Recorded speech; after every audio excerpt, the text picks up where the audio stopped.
Welcome back. These are the OneAudio Studio Max 1 headphones. You might have seen these in some other YouTuber videos. OneAudio, the company that makes these headphones, reached out to me and asked if I might like to show you guys on this channel what these headphones are all about. And that is what I'm planning to do in this video. They have a really cool feature, which is low latency monitoring. So they work almost like normal headphones with high resolution audio, almost like an invisible cord connected directly to them. And that is not done over Bluetooth. It can be, but it is done using a separate proprietary low latency wireless that makes it actually really easy to add wireless to any of your gear, your DJ rig, your mixers, or your keyboards, any kind of musical device that you can plug a headphone into. You can plug this thing into and then use these wirelessly. And we're going to get into all the details in this video. All right, well, one of the selling points of the OneAudio Studio Max 1 headphones is that they claim to have 4 modes of operation. That means you can connect to audio in 4 distinct different ways. And I'm going to go over that in this segment of the video. If you're watching this video, then you probably want to connect using that high-res audio, low latency mode. And to do that, you use the included transmitter, and it's called an M1. It's battery operable, so it can operate by batteries, and it will automatically pair to the headphones if you turn it on. And if it's not on, you can hold in this button right here, and then it will do that little battery test. Then when it's blinking like this, you turn on the headphones. You just hold this down until you hear it say power on. And then in your ear, you will hear it say power on, low latency mode, connected. And that means you're ready to go. Now this device needs to be connected to something. And for me, the best way to do that is using the USB-C port on here. You also have a mini jack here that will take a 3.5-inch connection, and I'll show you that in a minute. But the first way then to connect is to connect using USB-C. There is a cable included that has a short USB-C to A, but I would prefer to use a slightly longer USB-C to USB-C cable and basically plug this in here to the device, plug this in to your computer. Then it acts like a 0-in, 2-out audio interface using 24-bit audio at 48K hertz or 96K hertz, which you would set in your setup on your computer. This would also work with iOS devices like a phone or an iPad, and I think it will work with most other kinds of devices as well. So this is great because this is then compatible with most DAWs, the operating systems, and not only does it give you the low latency, about 20 milliseconds latency. It's like having a virtual wire between the headphones and your computer, but then you're free to wear these as you walk around and do things, and it will not interfere with your movement. You're not tethered to the desk. So I wanted to get into more details on the 20 milliseconds of delay in the low latency mode. Now, 20 milliseconds can still provide a noticeable delay if you're doing voiceover or singing. And so I did set up a test to verify that the delay is 20 milliseconds. And you can see that set up here where I actually monitored between wired headphones and the OneAudio headphones and did measure that that delay came out to be almost precisely 20 milliseconds. When you're singing, you'll hear some of your singing voice conducted directly through the bones in your head to your ears, giving you absolute zero latency. And then if you add headphones over that, you're hearing it again through the headphones. So if there's really any delay at all, you'll start to hear a phasey sound once that delay gets big enough. And certainly at 20 milliseconds, many singers are going to hear that effect. In that case, I would use these hardwired for that particular application. But for editing and just general arranging, production, it's really not noticeable. I put these on frequently when editing and when editing videos just for the freedom of not having the wires. And there's really nothing comparable in this price range that gives you this level of latency while giving you this level of audio quality. Now, these are marketed as DJ headphones with a signature arrangement with the DJ Ariana. Not someone I'm familiar with, but I understand that she is an Italian producer. And it kind of makes sense because when you're doing DJ work, the over-the-ear, the rotating cup design, and for beat matching and pre-listening, 20 milliseconds is certainly close enough to real time to be acceptable. DJs are often queuing tracks ahead of time with a buffer, so the low latency issue isn't going to be a big deal in that situation. If you're connecting to some other gear, like your mixer that has a headphone output, you don't have to use this like this. It also comes with this cable, and this 1/8 inch or 3.5 millimeter in metric connects right here. And then you can plug this into your gear. Now you could plug this into a beatbox, a keyboard, your DJ setup, the whole DJ rig, or in this case, here's a mixer. We can plug right into the headphone jack. And now we've created a wireless headphone for any kind of a thing. It doesn't include Bluetooth, but now it supports this type of high resolution wireless interface. So that's really pretty cool. And I found this to be extremely useful. Now, if you look at this, it does have a removable adapter on the end, meaning you've got 1/8 inch as well. So if you want to attach this to gear that has an 1/8 inch headphone jack, like say a vintage Rockman unit, you can just plug that in, and now we've got wireless Bluetooth headphones connected to a 1984 Rockman device, which is just generally a pretty cool thing. Now, so here's one of the big advantages of this, and it's that when you have the guitar strap on and you want to change guitars, you don't have the coil from the headphones in the way every time you're changed from one guitar to another. And just generally, you wind up typically with a tangle of cords. When you're tracking guitar by yourself near a computer, this just makes it that much easier. So really, those are the first two modes of connection. Now, the next mode of connection is going to be Bluetooth. So once you're connected and these are on, there is a B button right here. And if you hold that down, then it will go to the Bluetooth mode if you hold it for a couple of seconds. And it will actually tell you that it's in the Bluetooth mode. Bluetooth mode. Connected. At that point, if you're already pre-paired up to a Bluetooth device like your computer, it will just switch to the Bluetooth channel. If not, you can pair it to Bluetooth, and we'll get into that a little bit more. Also, all of these controls become available for Bluetooth. All right, so I'm going to pair these to my iPhone, and to do that, I will tap this because you can see that this is in the pairing mode. So it's sending out the signal and it's blinking red and blue, and then basically just hit here, and then that should put it on the list. And now I've got the OneAudio Studio Max is now connected. So I will then give those a try. The previous mode I talked to you about, when it's wired like this, then most of these controls won't do anything except for that Bluetooth button. When this is wired by USB, you do get the basic transport controls on these buttons if you're connected to a computer. So you can do track up, volume up, down, play, pause with this. And so that's pretty cool. One thing I forgot to mention is that if you have it in this mode and you're not hearing anything and you're connected to the low latency, if you hold this button down for a few seconds to reset it, it will reestablish that connection. These headphones have a removable jack. This is a type of slightly locking jack, and you can see it's got the OneAudio logo. That goes on the outside and it goes on the right ear. And it's just keyed in there. You push it and it will then snap in there.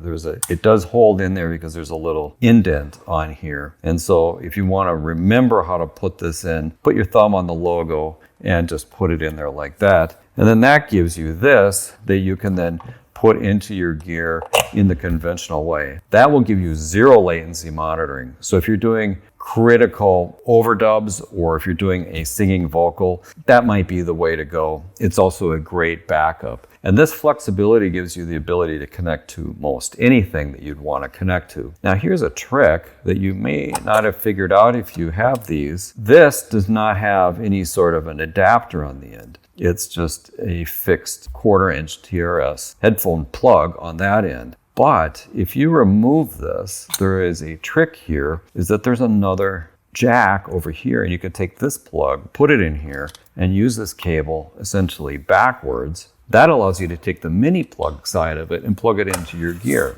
So just like we did before, then you could use these headphones directly into your gear like this. So those 4 modes of connection are a key selling point and a great reason why this is an excellent thing to take when you're traveling and you might need to connect to anything. All right, in this segment, we're going to talk about the controls, and there are 4 buttons on here. There's an LED on here, and I'm going to explain how these work. Now, the multifunction button is kind of the key to using this thing, and really it's so simple. You just push this in, hold it for 2 seconds, and wait till you hear it say power on. Power on. Pairing. Bluetooth mode. Connected. So this works better if you just operate them from your right hand with your thumb and just get used to where these are. The one over here is the plus button that will do volume up. You've got the multi-function button, it's textured. You've got a minus button that follows it. And then over here near the cord jack here, you've got this B button, which switches to Bluetooth mode. Plus and minus will do volume up and volume down. A long press will do track forward or track backwards. If you're in Bluetooth mode or if you're USB-C connected to the M1 transmitter. If you're connected like this to something, of course it's not going to work. If you're hardwired, it's also not going to work. This will also operate as a play pause. If your track is playing on Spotify or Apple Music, Bluetooth, or over the M1 transmitter, you click this and it will do play and pause. A long press on here, 3 seconds, and it will power down. Now in Bluetooth, there is a trick mode, and that adds heavy bass. And to do that, when you have power on, you double press this like this, and it will add a big boost on the bass, and that sounds very heavy. Now, it's not something that I particularly like, and it also, through numerous tests, does not do that if you're on low latency mode. Not something you'll miss, but if it's something you want to play with, it's good to know that that's also there. Normally, when you power up, you'll be in low latency mode if this thing is nearby. And then to get to Bluetooth mode, you do a long press on here, which will jump to your Bluetooth mode connected to your device. And then you press it again and it will toggle back to the low latency mode. Now I've had it connected to low latency mode and didn't hear any sound where the sound is muted. And as I said before, a long press to this button will clear that up. It basically resets it, reestablishes the connection, and it will start playing. It has happened a couple of times. It's easy to recover from that if you know about that. That's mostly what there is with the user interface. It will be giving you voice prompts. It will basically completely turn off and power down if you plug anything in here directly. Now I want to talk about comparing these OneAudio headphones to some other common headphones that I am very familiar with. And the most common one that I'm familiar with is the ATH M50X headphones from Audio-Technica. I've had several of these, and these are probably fairly old. I've replaced the ear cups on there, and I'm very used to these headphones. Now, they feel relatively uncomfortable on my head compared to these. The OneAudio are very, very comfortable. Of course, this is going to be depending on your own personal preference, but they have a very pillow-like ear surrounds. I wore these all last weekend trying different things with them. They've got a very nicely padded band. They're adjustable. I tried them on with several other members of my family, and you'll also see that they're foldable. And if you look at this hinge, they actually look kind of a lot like how the Audio Technicas work. They also fold up in the same way. Similar hinge, little silver dot on there. Audio Technica has the R and L on here, and I did miss that on these, wondering which way to pick them up. The controls, all the buttons on here are on the right ear, and I was tempted, and still might do this, to put R and L on these because it would make it a little bit easier. You could take some kind of P-Touch label and put a label on these, and that would make it a little easier when you just grab them. But it is obviously very brightly labeled right there. These are because, well, they're not wireless, though there is a Bluetooth variant of these that is more expensive that does have Bluetooth wireless, but that is, of course, also Bluetooth. And these are a little lighter. Now, I did weigh these, and of course, these have batteries, rechargeable batteries in there. This thing will last 200 hours, according to the specifications, in playback over battery. Now, the other thing to compare these two is the AirPods Max. I've had these since this thing came out, and these things are, very premium, very expensive. I've replaced these ear cups on here at least once, and I think the battery life is pretty good. There's a lot of metal on here. Unfortunately, the headband actually wore out over time. I bought this cover, but it's made these very uncomfortable with this metal bar on here. Now, in Bluetooth mode, direct comparison, I would say these sound better. These have a very pleasant luxury sound to them. You kind of love them or you hate them. And right now I find that they're uncomfortable, so I don't use them nearly that much. One advantage these have is that they easily pair and switch off between your iOS, your iPhone, your iPad, and your MacBook Pro, where these you need to disconnect from the previous device if you're going to connect to another device. That's a minor inconvenience, but it is something to note if you're planning to use this with a lot of Apple products. Now, the other thing is, compared to a regular set of earbuds, these are Sony ones, but I also use the normal Apple AirPods Pro. And those I've had problems with digital audio workstations. In addition to have quite a bad latency, they also don't necessarily show up properly as an audio interface or play back properly. These things, when you're using that M1 device, show up as a 24-bit sound card. And so in all of my testing, that worked excellent for using with digital audio workstations. And that's one of the things that happens when I'm traveling. I don't take all my studio gear. I take a travel kit with me. And a lot of times I've got this, and I have just a ridiculous amount of wires in my backpack, in my suitcase. So that's one advantage, is you can do production, you can do things on your laptop to arrange tracks and or evaluate or learn software while you're on the road. And this thing here is a very nice interface for doing that. All right, let's talk about the microphone. This has a microphone, and that microphone works only in the Bluetooth mode. I'll give you a little sound sample here. So this is an example of the audio quality of the built-in microphones. Now, on the OneAudio Studio Max 1 headphones, the built-in microphone works only when you're in the Bluetooth mode.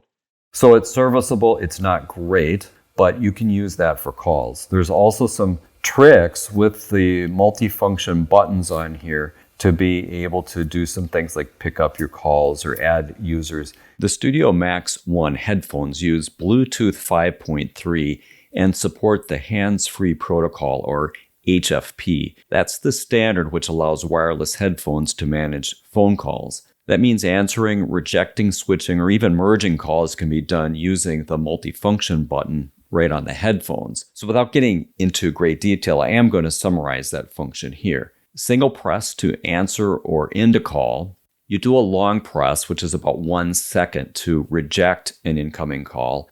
Now, if you're already on a call and a second call comes in, press once, that will hold the first call and allow you to take the second call. Now, if you are on a call and another call comes in, a long press will reject the new call and just keep you in the original call. But if you took the second call while putting the other one on hold, a double click will let you switch between callers. Now, if you're already in a call and another call comes in, you can double click to merge a single call into a conference call, but this depends on if your phone supports that kind of thing. So while I haven't specifically tested out these call handling features, this guide should help you get started with it, or you can come back to this at some point if you do want to use the headphones in this way. It's built on the same Bluetooth call control standard used by brands like Sony, JBL, and Soundcore, kind of built into the chipsets. So once you know this layout, it'll feel familiar to you with other gear as well. So the last one I want to compare this to is really interesting. I went to NAMM this year, and when I went out there, I took this. This came out in December, and I got one of these just before I left to NAMM to do a review of, and you'll see that on my channel, the Zoom LiveTrack L6 was one of the most popular videos this year. And I took it in my suitcase to NAMM so I could work with it and learn its features, and thinking I would have what I needed to connect. But all of the headphones I had did not have a normal 8/4-inch jack to connect to. And I searched, and I actually went to San Diego, and then later in the week drove up to Anaheim, and I stopped at every little store I could think of, from Walmart to music stores. I even went to Guitar Center. Guitar Center, I could buy something like this, but they were locked up and they were way too expensive. I was looking for some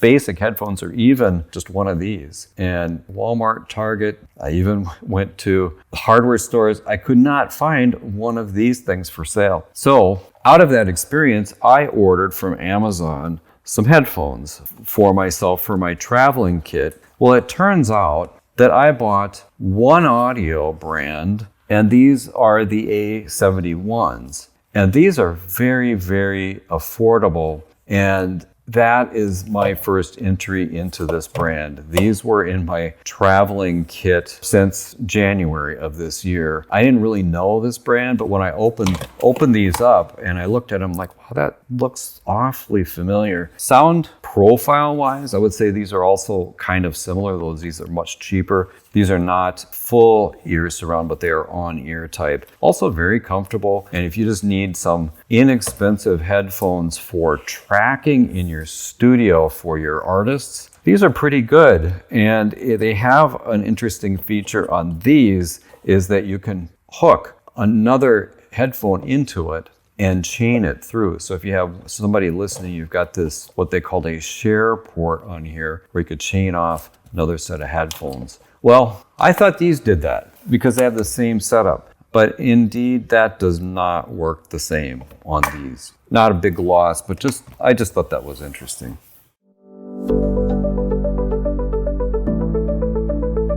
So one of the most important things, if you're considering these, is how do they sound? Are these something you can use in the studio? And how do they compare to other monitor headphones or other headphones in general? Now, apart from the comfort, the sound is really, really excellent. There is a great deal of detail on the sides. When I gave these to my teenage son, he didn't want to take them off, and he kept talking about how, there's all this width in the mix. He's used to listening to beats, which don't sound like that. Part of that is that there's a great deal of isolation. These are not noise canceling, but they do give you a good sense of isolation. And they have you might call a hyped high and low end. And it's not overly exaggerated, but it is tuned to where those kind of above 8K things that really live on the sides of the mix really stand out. And I kept noticing this, and it's actually quite fun because you can hear details in the mix or in mix of your favorite music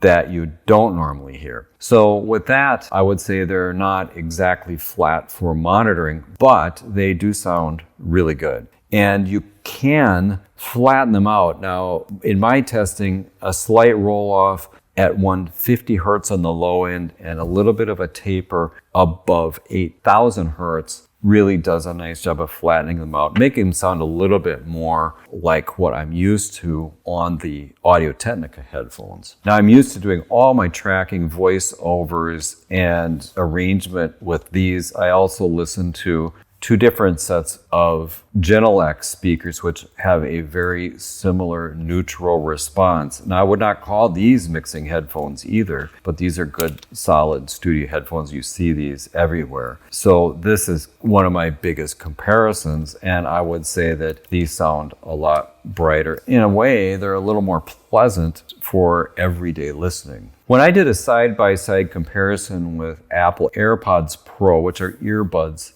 these sound way, way better when I put them on, thanks to the larger drivers in here. And I did not expect that, because those actually sound pretty good. And then when I tried them in direct comparison to these, I felt like these expensive ones sounded better, but they're also, I don't know, at least 3, if not 4 times more expensive than these. These come in at $169.99. OneAudio contacted me and sent these to me to show you guys on the channel, but I'm not receiving any other compensation other than the headphones themselves for producing this. There is a code in the description that also does not do anything for me, but it does do something for you. If you did want to buy these, it is 15% off using the Amazon link or the link to the OneAudio website. So to wrap this up, what do I think of these headphones? Well, I think that they're really, really interesting. The manual is maybe a little hard to decipher. So if I was going to criticize something, this is one of these manuals that has all the information you need. It doesn't go into much detail about